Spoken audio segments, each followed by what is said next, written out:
Welcome to the fourth episode of the RPA Rookies Podcast.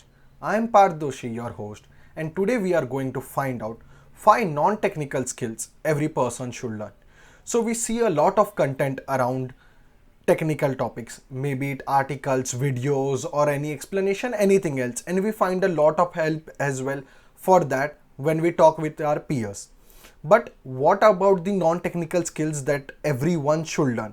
Irrespective of the domain you are working in, irrespective of the position that you are working in.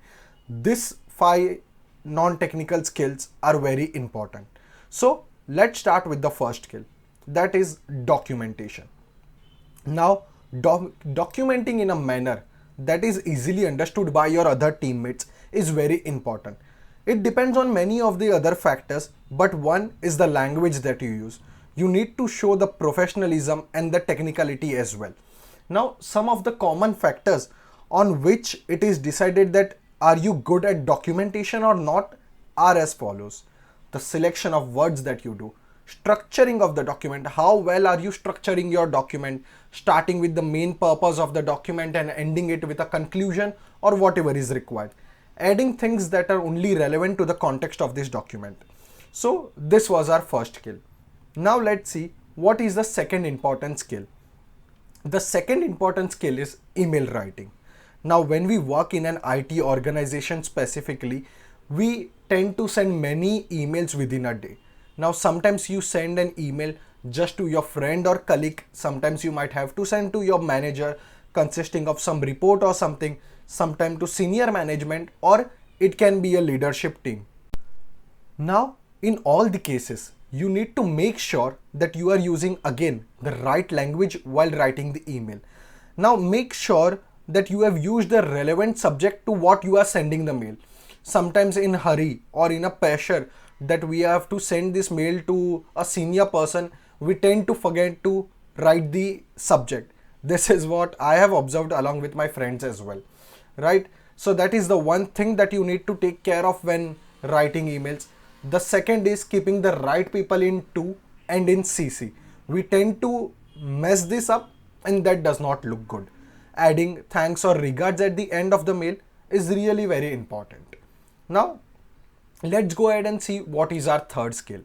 The third skill is summarizing. Now, in the times when so many virtual meetings are being held within a day, you have to talk with this person, that you have to discuss this and many other topics, right? So now here the idea of summarizing comes in, that if the meeting is of 40 minutes and 4 people are supposed to speak, you can't just go ahead and keep on speaking till 15-20 minutes. You need to explain your topic and make it right to the point within that given time. So in that, this summarizing helps. Now, to take an example of summarizing is, if you are supposed to ask to give an update on the projects or the status of what it is going on, don't go deep into who is doing what within the team, right? Just give an overview of how it is happening, what is going on, and are there any showstoppers or not. That should be enough when you are explaining something or giving a status about your task. So this was our third skill. Now our fourth skill is presentation. We have been hearing this through our school days, college days, and now within an organization as well. Presentation is really important. How you present the topic, how you make the slides, how you keep it relevant to the point and not adding 25 to 30 slides which are not required. And you structure your presentation as well in a very proper manner. Include only bullet points. Don't tend to add too much of theory. Try to use graphical representation. Now these are some of the important things that come within the presentation.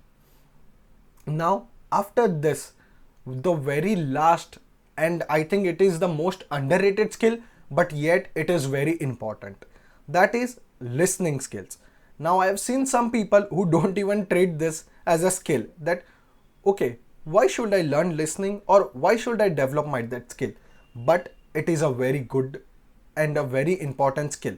Now unless you are not a very good listener, you won't be a good speaker, because you will not understand what others are trying to say. So you won't be able to keep your point. Now there's one quote you might have heard or not, then here it is. You should listen to understand, not to respond. Be patient unless and until the person has completed what he wants to say, and then keep your point only and only if required, right? Now, before we end the episode, I would like to make one more point, that is, all these skills cannot be learned from anywhere or nor anyone can teach you. This is what you will learn from your experiences, but you should always have that in mind, that these are the things that I need to take care of when I'm working in within an organization, and these are the things people will judge you on, right? So implement these skills in your day-to-day life, and that's when you will master it. I think this sums up our episode, and I hope this episode helped you. So please do share it with your colleagues and friends who might need help with this. Thank you for listening the podcast. See you in the next episode.